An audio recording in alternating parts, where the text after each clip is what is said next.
Oke, baik.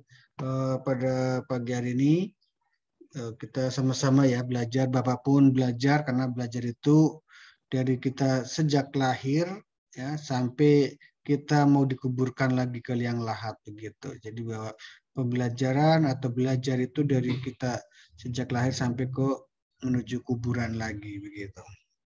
Kembali kepada Tuhan yang Maha Oke, Esa. selamat pagi semuanya.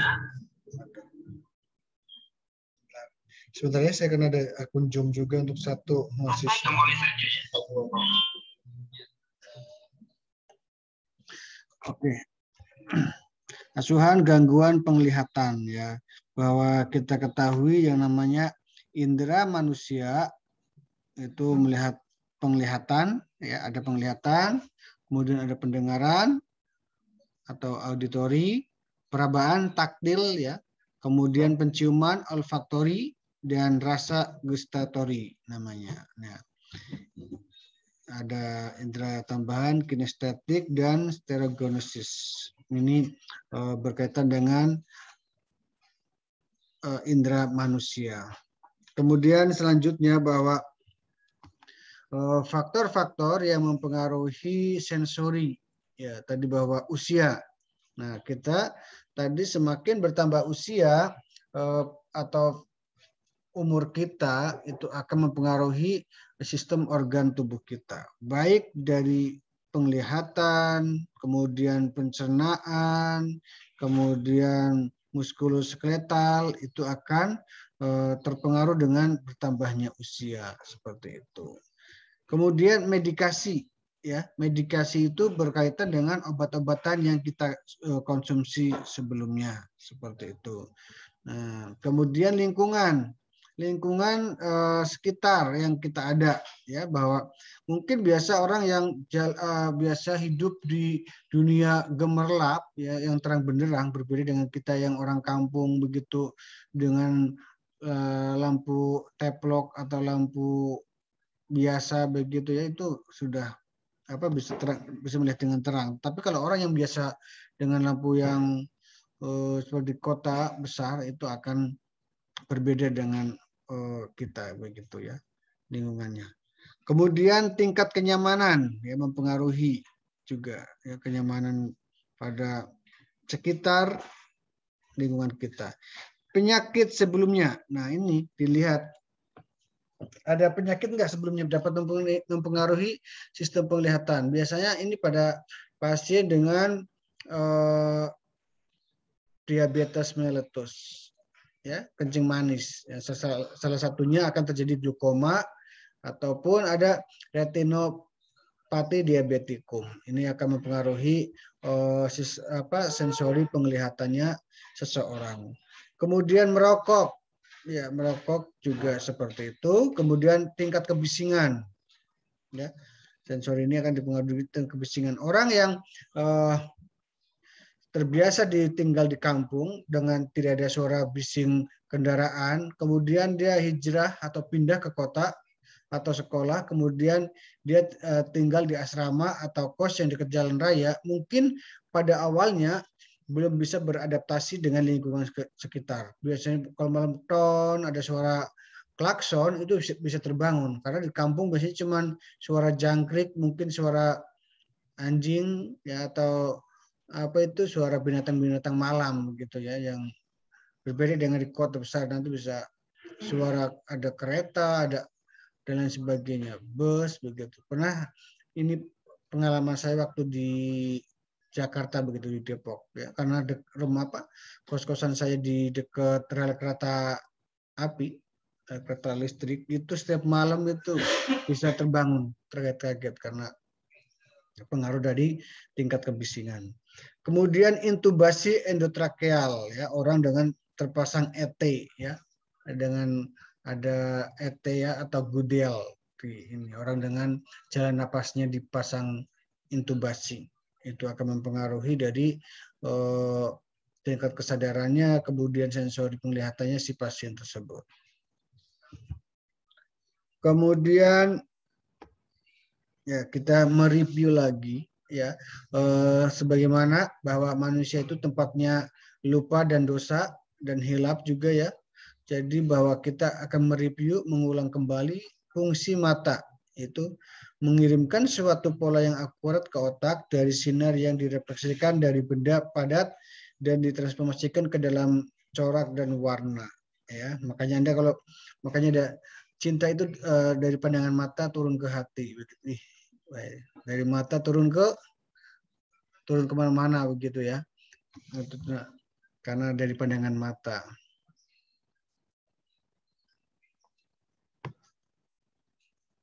Kemudian gangguan konjungtiva. Ya, bahwa konjungtiva itu yang mana? Yang biasanya Anda lihatkan di sini ya matanya. Anda konjungtivanya bagaimana?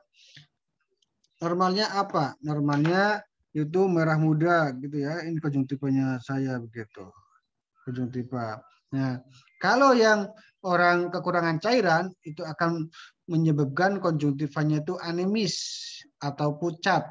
Nah, kalau kita yang begini bagus betul ya, merah marun itu namanya pink itu namanya anemis, tidak pucat seperti itu.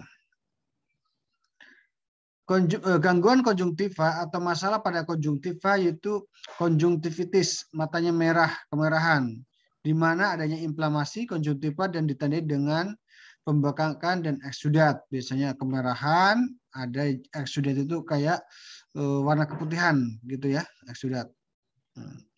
Kemudian trakoma, di mana konjungtivitis chlamydia karena jamur ada ya.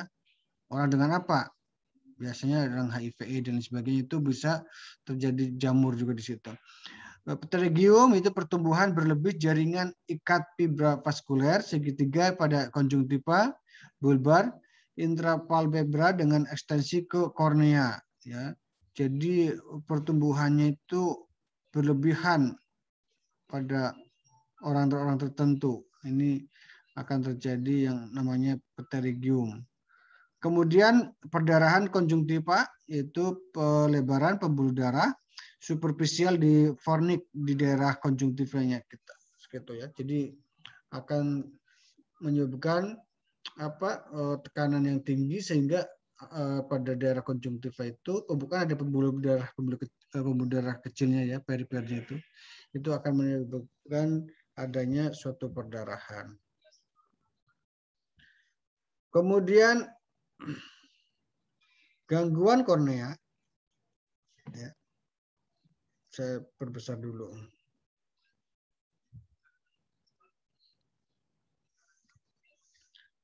Gangguan kornea yaitu ada abrasi kornea. Abrasi itu bisa dikatakan kayak abrasi sungai, abrasi laut, abrasi bisa terjadinya lecet, perlukaan ya. Defek pada lapisan epitel, kemudian ada keratitis mikrobial, infeksi pada kornea, kemudian keratitis pemajanan, kekeringan pada kornea, diikuti ulcerasi dan infeksi sekunder. Distrofi kornea, kelainan kornea bilateral yang diturunkan dengan deposisi, ya, perpindahan atau posisi itu pada semulanya bahan abnormal. Kemudian ada keratokonus, yaitu penipisan progresif, yang artinya terus-menerus pada kornea, non inflamasi sehingga bentuk kornea menjadi progresif. Gangguan-gangguan pada kornea. Gangguan pada lensa selanjutnya itu ada katarak, opasitas lensa kristalina yang normalnya jernih ya, katarak itu jadi kekeruhan ya. Kemudian gangguan sirkulasi humor aquos ya, cairan mata ya. Humor aquos itu air mata, gangguan sirkulasi ya, peredaran dari humor aquos. Kemudian glukoma, terjadi tekanan intraokuler ya. Glukoma itu artinya derajat tekanan intraokuler yang terlalu tinggi untuk berfungsinya saraf optikus secara normal. Nah, glukoma ini berkaitan dengan pasien dengan diabetes mellitus, sering terjadi. Matanya kabur lama-lama ya. Salah satu bentuk komplikasi terjadi secara mikrovaskuler pada pasien dengan diabetes mellitus atau kencing manis. Kalau makrovaskuler itu biasanya pasien terjadi penyakit jantung koroner, kemudian ada stroke, kemudian ada gagal ginjal kronis atau bahkan yang ya atau nama lainnya itu CKD seperti itu ya. Ya, kemudian pengkajian biasanya ya bahwa kebiasaan promosi kesehatan rutinitas harian klien untuk mempertahankan fungsi penglihatannya. Jadi bahwa si pasien diajarkan untuk bisa mendukung tentang fungsi penglihatannya yang baik-baik begitu ya, untuk dijaga dengan baik, bagaimana tidak boleh memanipulasi mata yang sakitnya begitu dengan menggosok-gosokkan mata ya begitu. Nah, itu tidak diperkenankan kalau orang yang apalagi pos operasi, biasanya ada operasi katarak gitu ya, ada operasi glaukoma gitu ya. Jadi harus diperhatikan dengan baik karena akan kalau Anda menekan bola mata tersebut ya atau mata tersebut, gesekan tersebut akan menyebabkan adanya tekanan intraokuler akan meningkat seperti itu. Kemudian di sini ada faktor-faktor risiko tadi, usia, pekerjaan ya.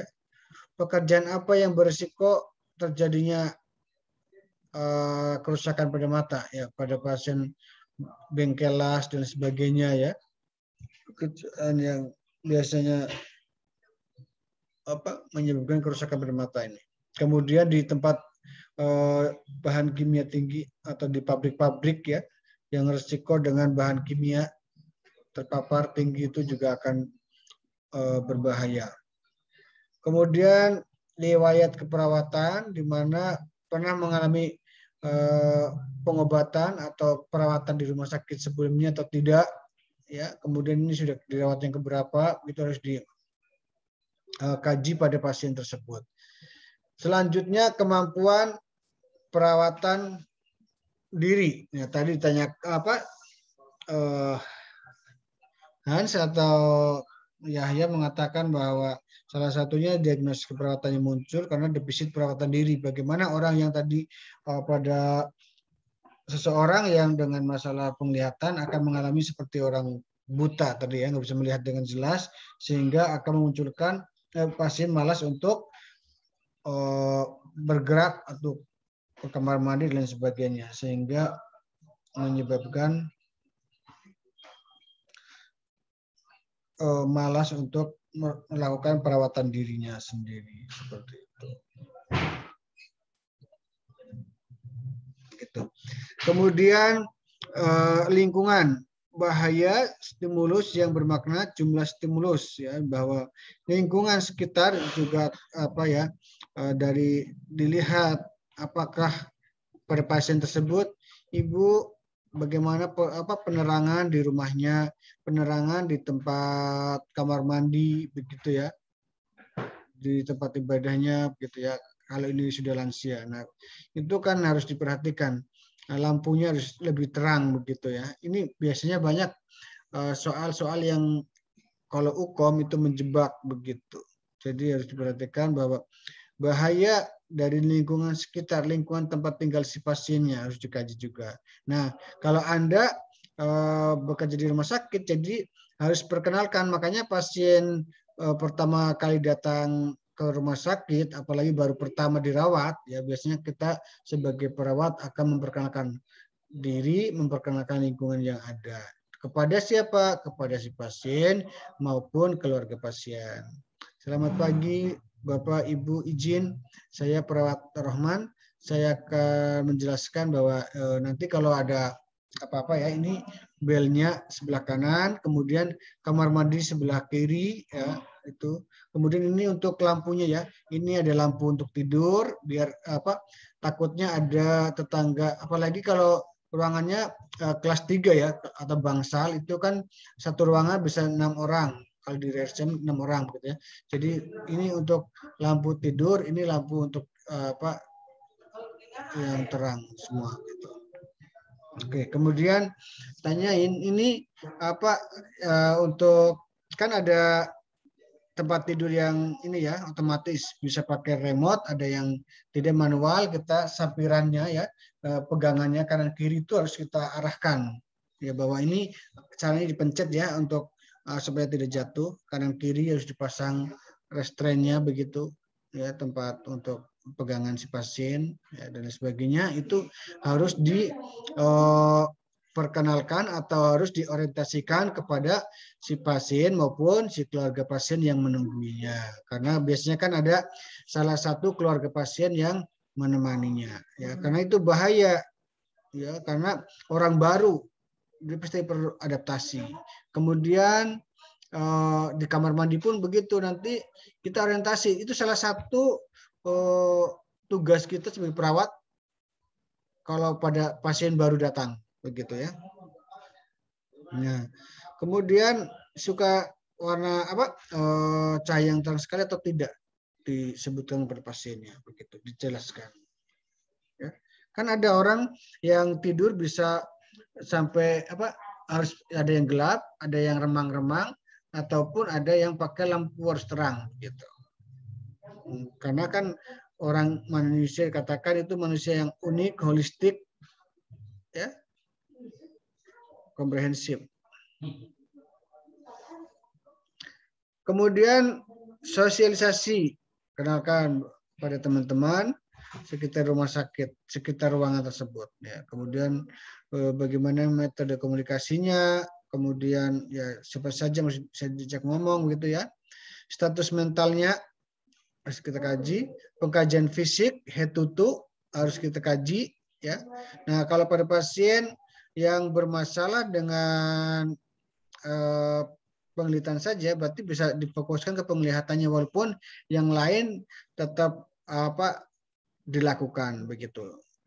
Tidak mengesampingkan dari ujung kepala sampai ujung kaki, tetapi tetap mata dan sebagainya itu itu sangat perlu dilakukan gitu ya. Kemudian pemeriksaan penunjang ya, tadi sudah dilakukan apa tes Snellen chart kah atau ya, optalmoskopi dan lain sebagainya begitu dilihat pada pasien tersebut. Kemudian pengkajian selanjutnya itu peran perawat dalam perawatan mata meliputi pengkajian pendidikan kesehatan, perawatan tidak lanjut. Nah, kalau pengkajian pendidikan kesehatan, saudara-saudari sudah bisa memahami ya. Nah, ini yang terakhir itu perawatan tidak lanjut. Nah, tadi kalau seandainya pasien tidak lanjut ini maksudnya pasien sudah pulang ke rumah. Jadi ada RTL atau discharge planning. Discharge planning ini diperlukan ya agar pasien datang lagi untuk kontrol itu sudah mengetahui persyaratannya, cara-caranya ya. Jadi nanti diarahkan, Pak ini besok hari ini pulang ya sore, nanti setelah dapat tanda tangan dokter penanggung jawab pasien DPCP-nya, nanti saya akan kasihkan obatnya. Kemudian 3 hari lagi Bapak bisa datang ke polik penyakit mata untuk kontrol begitu. Jadi harus dijelaskan. Nanti di rumah ya untuk ini dilepas ya perbannya dan sebagainya kalau pasiennya pos operasi gitu. Kemudian pengkajian mata dan struktur lainnya merupakan pemeriksaan neurologis ya, karena pada pasien ini kan akan dilakukan salah satunya itu saraf nervus optikus penglihatan ya. Jadi pasien dilihatkan, masih bisa lihat nggak? Lihat kanan kiri. Oke, pandangan mata lurus. Masih bisa lihat? Masih bisa lihat? Masih bisa lihat. Suruh lurus ke depan. Begitupun yang samping kiri begitu. Ya. Kemudian suruh baca juga, itu harus Anda perhatikan ya. Kalau di ruangan Anda jangan sampai jarak 6 meter atau ya 6 meter atau dimodifikasi 5 meter. Pasien kan banyak, jadi nggak boleh seperti itu. Jadi apa? Anda melihatkan kalau pasien punya buku atau punya koran, suruh baca koran, tulisan yang besar dulu. Pak, mohon maaf, Bapak bisa baca ini nggak? Oh iya, bisa. Ini bacanya apa? pemenang PON 2020. Oke. Jangan sampai Anda enggak apa ya, jelaskan, Pak, bisa baca? Enggak. Ini yang kecil? Enggak. Apalagi yang besar? Enggak. Kenapa? Ternyata dia buta huruf orang yang bisa baca. Harus perhatikan dengan baik seperti itu ya.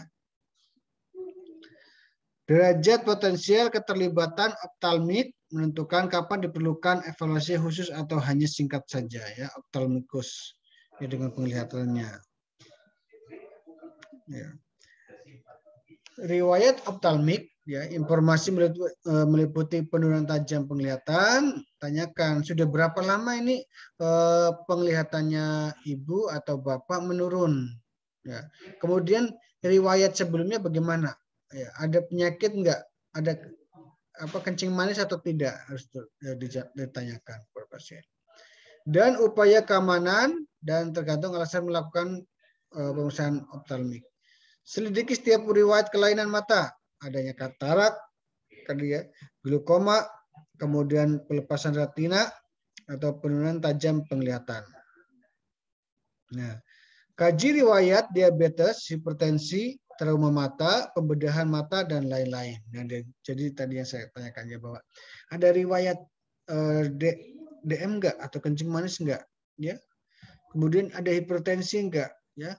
Karena hipertensi juga akan menyebabkan pandangan mata kabur. Trauma mata enggak? Trauma itu mungkin pernah ada benturan sebelumnya, jatuh, ya. Kemudian matanya mencium aspal ataupun mencium spion, mencium stang motor, begitu ya. Nah, kemudian ada proses pembedahan sebelumnya enggak, proses katarak dan lain sebagainya. Itu tanyakan.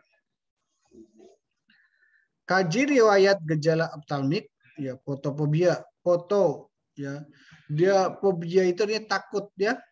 Ada orang yang fobia, fotofobia itu, jadi dia takut dengan adanya cahaya, ya. Ada nyeri kepala enggak, ya? Lokasinya, frekuensinya, berapa lama nyerinya itu? Lokasi mata, kepala sebelah mana? Kepala memang satu, tapi sebelah kanan, kiri atau belakang dan sebagainya ya. Kemudian ada riwayat pusing sebelumnya, nyeri okuler atau dahi, ya, mata gatal, keluar air mata, humor aqueous, floater, ya, rabas pada mata. Riwayat medis yang berkaitan mistenia gravis, ya, penyakit-penyakit ini, sklerosis, tentang apa nih, multiple, ya, penyakit tentang darah, ya, saraf begitu ya. Sklerosis multiple, trauma kepala, regimen obat, ya, apakah pernah minum obat sebelumnya yang bisa menyebabkan apa, penglihatan nggak baik, trauma kepala, ya, sklerosis atau penyakit saraf mistenia gravis. Kemudian riwayat optalmik, lanjut. Kaji riwayat psikososial, keamanan, lingkungan klien, aktivitas klien, fasilitasi komunikasi.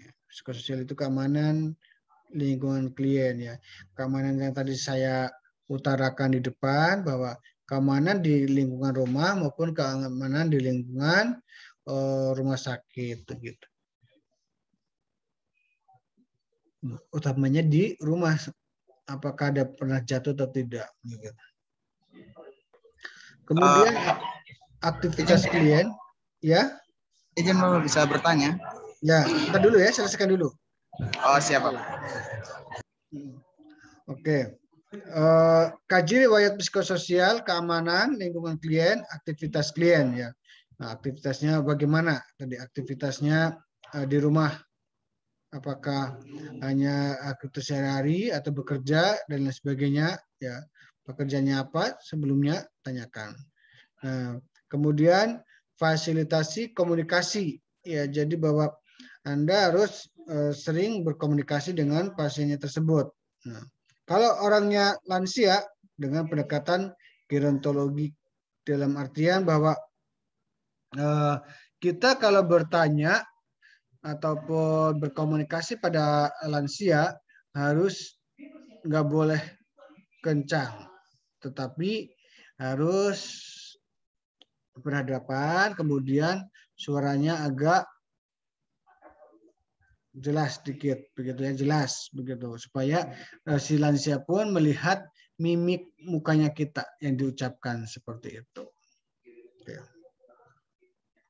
Selanjutnya pemeriksaan fisik itu penglihatan dan mata, di mana pengkajian ketajaman penglihatan di mana dilakukan paling awal ya, menggunakan ya kartu Snellen chart tadi yang jarak 6 meter kalau pasiennya ada di tempat pemeriksaan khusus sendiri ya.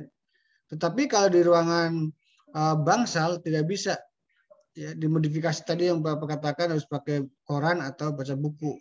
Itu salah satu modifikasi yang bagus yang dilakukan oleh perawat begitu ya. Kemudian pengkajian gerakan mata.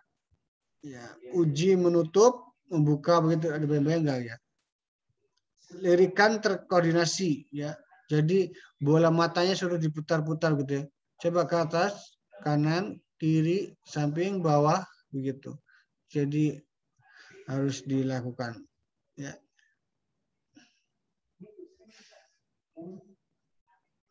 Kemudian pengkajian lapang pandang, konfrontasi langsung dengan menggunakan jari telunjuk. Kayak tadi tahu, lapang pandang Bapak bilang.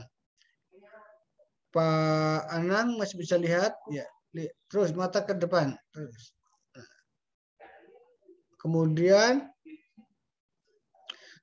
ada bisa juga kalau ada apa ya pakai senter itu ya pergerakan, kalau pada saat diberikan rangsang ke dalam ya lebih apa lampu dia pupilnya itu mengecil atau membesar ya. Kalau mengecil namanya miosis. Kalau dia melebar namanya midriasis seperti itu. Yang hitam-hitamnya itu ya di matanya kita. Nah, kemudian pemeriksaan fisik, penglihatan dan mata ini ya, inspeksi biasa dan palpasi. Hanya ada 2 ya. Yang ada pemeriksaan lengkap itu jantung, paru dan abdomen. Itu ada IPPA. Tetapi kalau pemeriksaan fisik pada mata nggak ada yang namanya auskultasi dengan perkusi, itu nggak ada ya. Jadi hanya inspeksi dan palpasi saja. Fisik adanya alis, kelopak mata, bulu mata, ya, aparatus lacrimalis, ya, bagaimana dari apa nih cairan mata, kemudian konjungtiva, kornea, kamera interior, iris dan pupil. Kemudian sistem lakrimal. Nanti pertanyaan terakhir semua ya. Baru nanti saya buka pertanyaan. Sistem lakrimal, sekresi dan drainase, ya, uji skimmer. Nah, obstruksi dan inflamasi, duktus itu artinya saluran, lakrimal, cairan mata, ya, diidentifikasi dengan meraba sisi hidung dekat kantus medial mata. Ya, di sini lihat, sini kan. Ini biasanya kan keluar apa kayak ada cairan mata gitu ya di sini.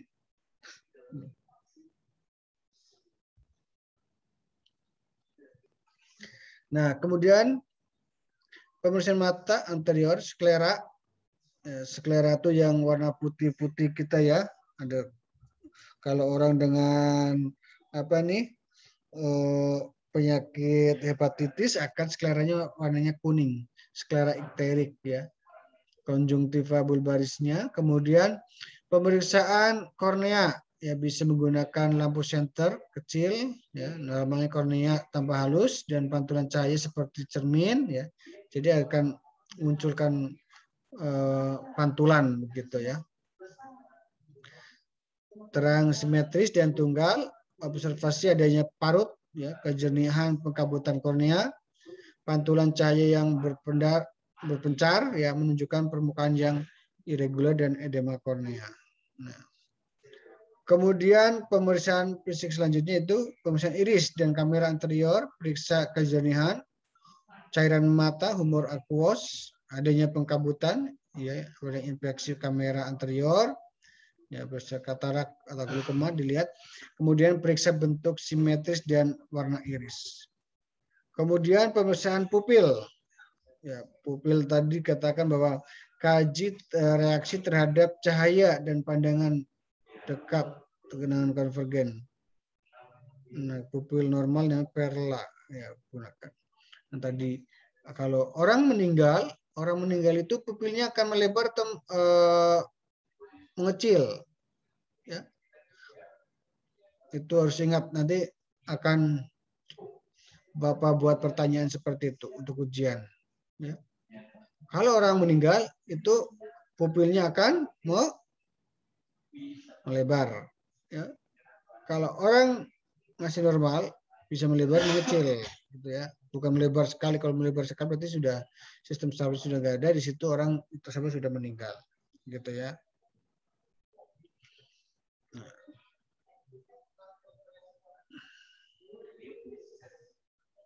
Kemudian pemeriksaan lensa kristalina pada katarak lanjut, lensa menjadi buram dan pupil berwarna putih kabuan, ya, seperti kabut.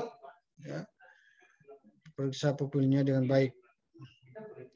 Evaluasi diagnostik yaitu ada ophthalmoskopi, memeriksa bagian pundus mata, retina, diskus optikus, makula dan pembuluh darah di retina. Ya. Kemudian pengukuran tekanan okuler dengan tonometri. Ya, ada alatnya sendiri, tonometri. Ya. Tekanan, tonus, tonometer ukuran. Ya. Pemeriksaan lampu slit, ya. Prosedur pencitraan, MRI, dan CT scan. Ini yang lebih detail. Kemudian USG mata. Ya. Kemudian ada hitung sel endotel, ya, untuk persiapan uji praoperatif. Ya. Kerusakan endotel meningkatkan risiko komplikasi pasca operasi. Takutnya perdarahan, jadi harus dihitung sel endotelnya.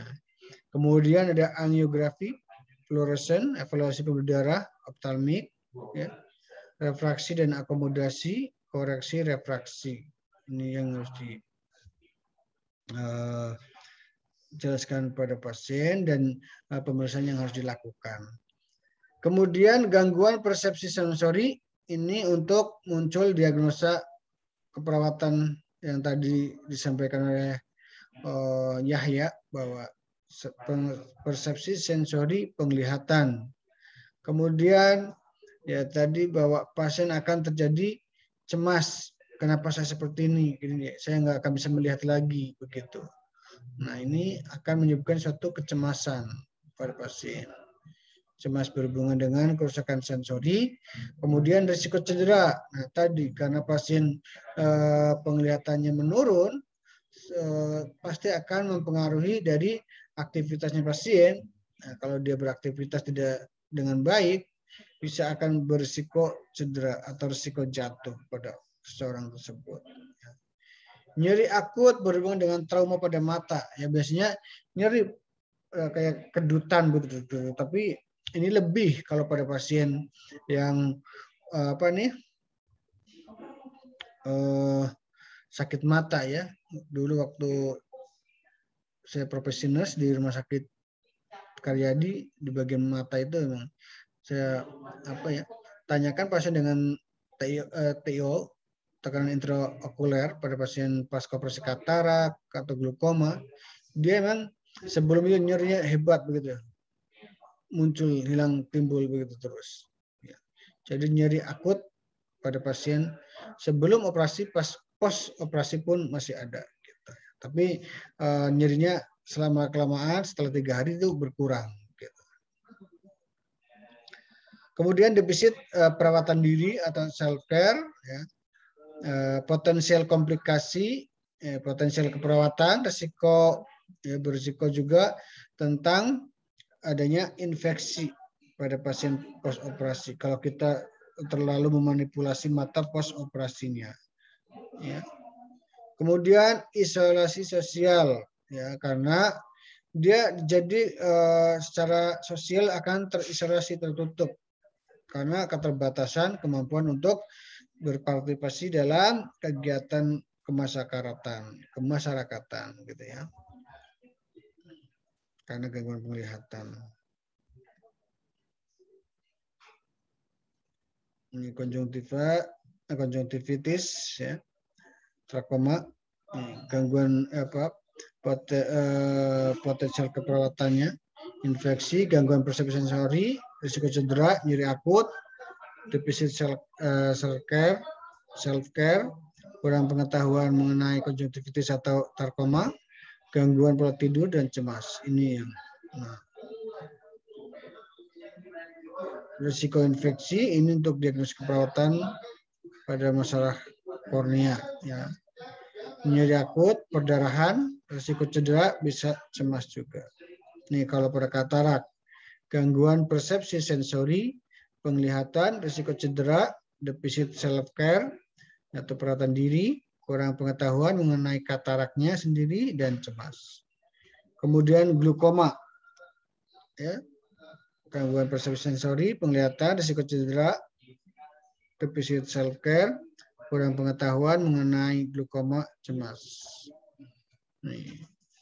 Dan kemudian gangguan persepsi sensorinya, ya, penglihatan, ya, tujuan dan kriteria hasil, kemampuan untuk kompensasi perilakunya, ya, untuk melihat, ya, berapa kali, biasanya pasien bisa 3 kali 24 jam, ya. Sudah ada perubahan. Kalau di kan ini biasanya bukan bedah mayor, ini bedah minor. Ya. 2 hari sampai 3 hari pasien sudah boleh pulang begitu. Klaim menunjukkan kompensasi terhadap gangguan penglihatan. Ya. Ini untuk aktivitas-aktivitasnya bisa Anda lihat.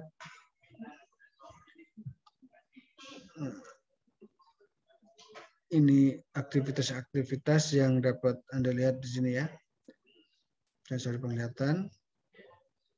Nanti akan saya sharekan ke Zulfa atau Marcelinus kah siapa namanya? Ya, risiko cedera yang kedua, ya. Ya, tujuannya bahwa harus mengontrol adanya risiko apa? Cedera atau jatuh. Selama dalam perawatan harus ada restraint, ya, maksudnya apa, yang pegangan kanan kirinya harus dipasang. Ini aktivitas-aktivitasnya, ya, yang harus diberikan pada pasien. Risiko cedera, ya, manajemen lingkungan dengan baik, ya, bagaimana lingkungan aman, cahaya, ya, karena takutnya ada yang fotofobia. Gitu. Risiko infeksi, tujuan dan kriteria hasilnya, ya, bahwa ini berkaitan dengan mengontrol risiko, kendalian risiko. Tanda infeksi bagaimana dan sebagainya, ya.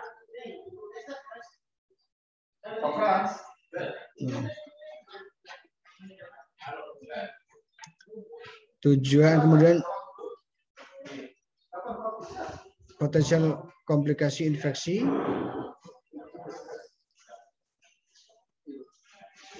ini.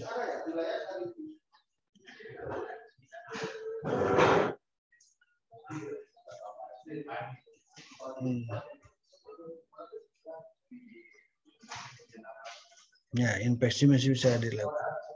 Kemudian kedaruratan pada mata, ya. Mungkin kalau ada kedaruratan mata itu biasanya berkaitan dengan adanya corpus alenium atau benda asing. Benda asing ini biasanya pada pasien dengan ada apa, ya, serangga atau semut masuk atau ada apa, percikan batu yang masuk, itu salah satu kedaruratan, ya, di UGD untuk pada pasien dengan mata ini, ya. Macam sampai di sini silakan, kalau ini bisa dibaca saja, ya. Ini benda asing tadi yang saya sampaikan, atau benda asing itu nama lainnya corpus alenium. Ya.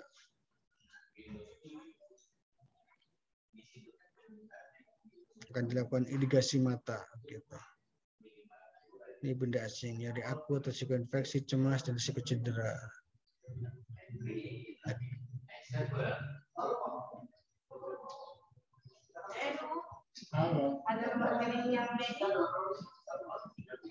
Ini luka bakar kimia.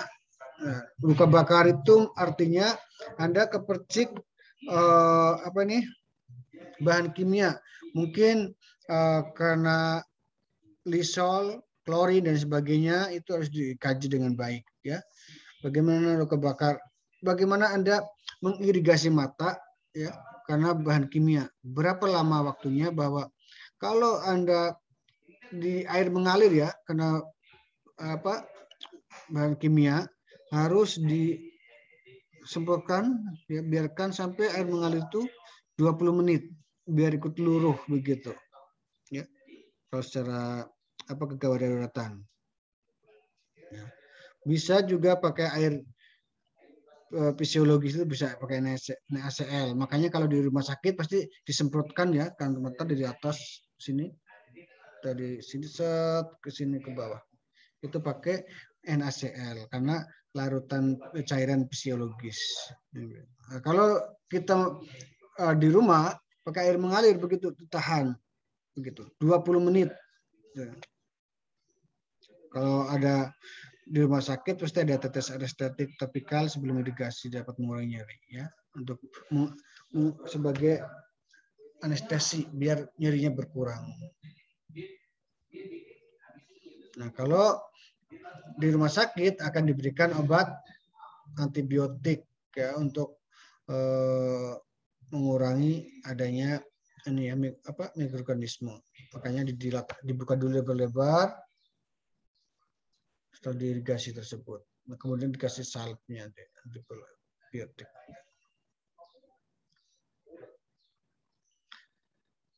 Nih, luka bakar kimia ya.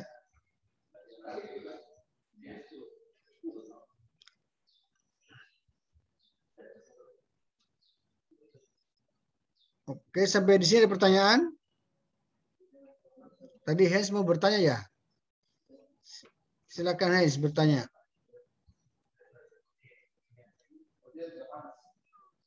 Halo?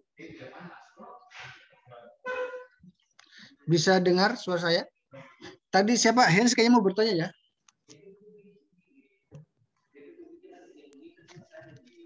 Iya Bapak, izin tadi mau bertanya. Oke baik, silakan bertanya. Bapak tentang tadi komunikasi kah Bapak? Slide apa tuh?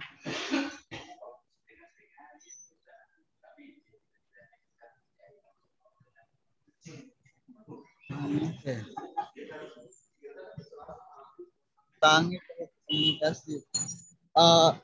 Gini Bapak, saat kita mendapatkan pasien dengan gangguan seperti ini, gangguan penglihatan, kira-kira saat misalnya ada perawat yang melakukan perawatan, cuman si pasien ini senang, kira-kira apa yang kita lakukan Bapak? Ulangi lagi, tadi suaranya hilang-hilang. Suaranya kurang jelas di sini. Hen ada di mana nih? Jadi suaranya ke bawah angin. Ada pasien, seorang perawat. Bentar dulu, saya tulis.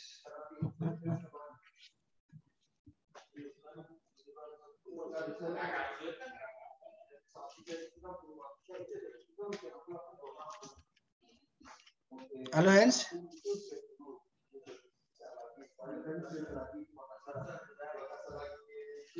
Iya Bapak. Ya, ulangi. Bagaimana tadi? Saat di rumah sakit kita mendapat seorang pasien yang mengalami gangguan penglihatan juga Bapak. Iya, gangguan penglihatan. Terus kita mau mengkaji, cuman pasien ini tidak suka dirawat oleh perawat karena mungkin pernah mengalami suatu permasalahan dengan perawat. Mungkin perawat tersebut pernah salah melayani pasien tersebut, Bapak. Kira-kira apa yang kita lakukan sebagai perawat? Oke, maksudnya si pasien ini sudah trauma dengan perawat sebelumnya, begitu ya. Nah, ini jadi masalahnya bukan hanya ke perawatnya saja, melainkan dia harus nanti yang turun tangan bukan hanya perawat si pelaksananya, tetapi ketua tim. Ini sama saja kayak pertanyaan masuk ke ini ya, ke manajerial, ke manajemen keperawatan ini. Nah, kemudian kepala ruangan. Nah, nanti harus didiskusikan. Ya, ini suatu masalah emang kan, bukan bagaimana melakukan problem solvingnya, pemecahan masalahnya seperti itu. Ya, jadi dilihat bagaimana pas si perawat ataupun kepala ruangannya mendiskusikan dulu dengan si keluarga pasien. Nah, pertama yang diajak ngobrolin harus bertiga tersebut, keluarga pasien, kepala ruangan, kemudian si pasiennya sendiri begitu. Nah, bagaimana bahwa yang walaupun ada trauma sebelumnya, nanti kan bukan perawat itu lagi yang merawatnya, begitu. Akan kan tadi bahwa si pasien itu kan mempunyai otonomi. Siapa yang boleh perawat yang boleh, ya dokter yang boleh dokter penanggung jawab pasiennya, ya kan bisa memilih dokter dan memilih si perawat. Nah, nanti tanyakan bahwa mohon maaf ini mungkin kesalahan sebelumnya, nanti kan kita kan tidak akan ulangi lagi. Kan dia tadi yang katakan oleh Hans kan sudah dilakukan perawatan sebelumnya sehingga trauma dengan perawat tersebut dan tidak mau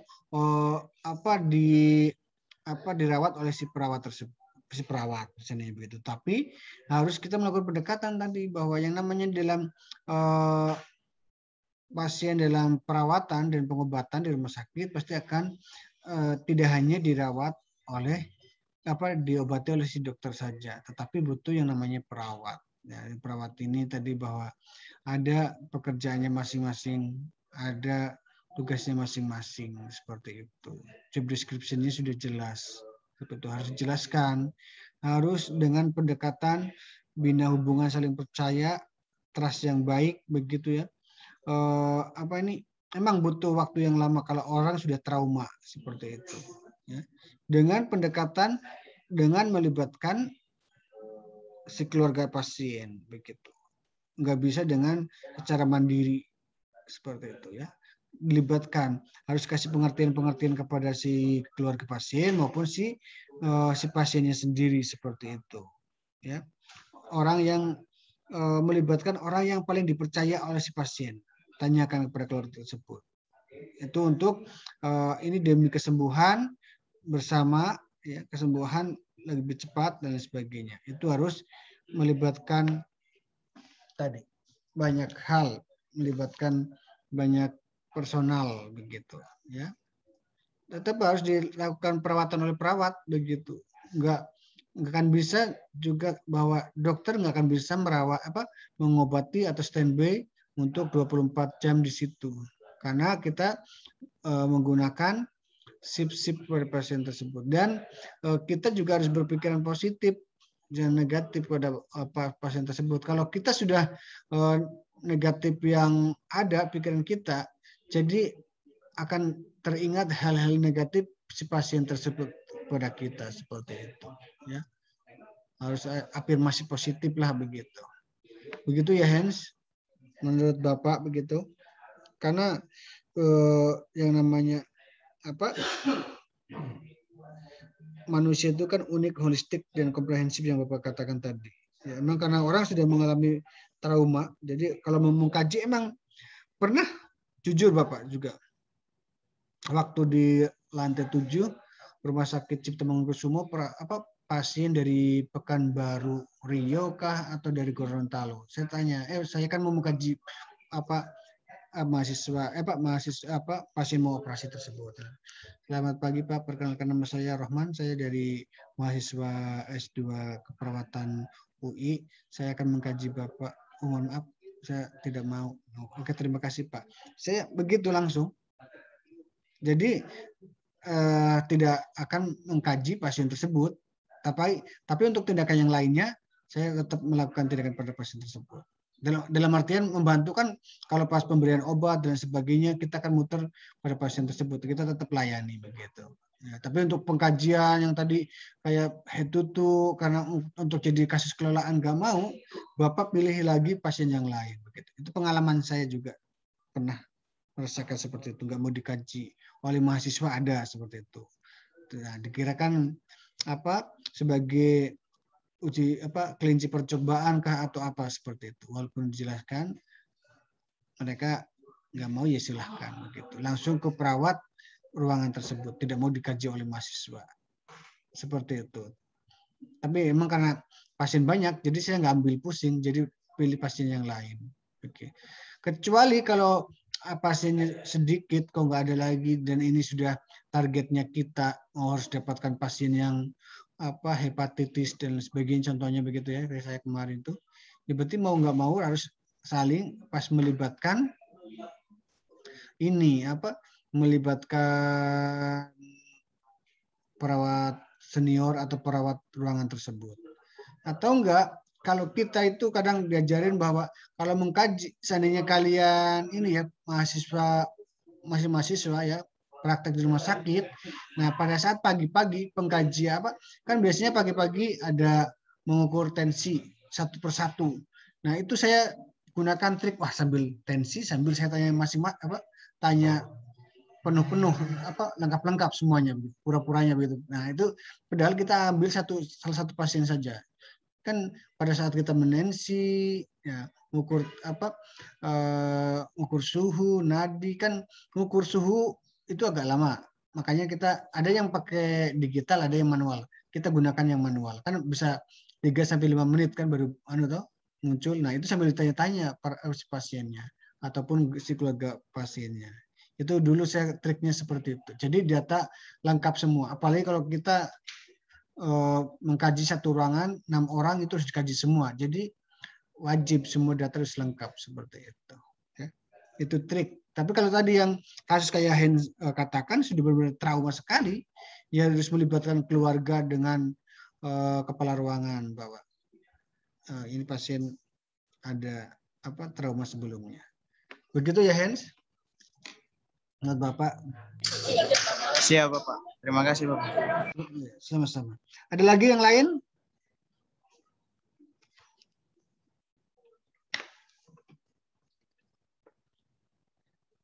Ya. Pengalaman Bapak juga pernah 1 kali kan 2 kali ditolak sama pasien itu.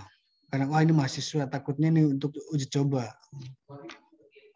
Jadi ada yang perawatkan ada pasien yang nggak mau dirawat seperti itu. Oke. Ada lagi pertanyaan? Ya. Kapan mau ujian ini? Nanti saya ujiannya lihat dari sini ya. Tadi pertanyaan-pertanyaan, dari kemudian bagaimana pupil membesar, mengecil dan sebagainya, itu yang akan keluar. Kemudian tentang kemarin pengkajian abdomen dan sebagainya. Ya. Oke. Ya. Saya kira cukup ya. Terima kasih atas perhatian saudara. Assalamualaikum warahmatullahi wabarakatuh. Salam, selamat pagi menjelang siang. Selamat pagi Bapak. Selamat siang Bapak. Terima kasih.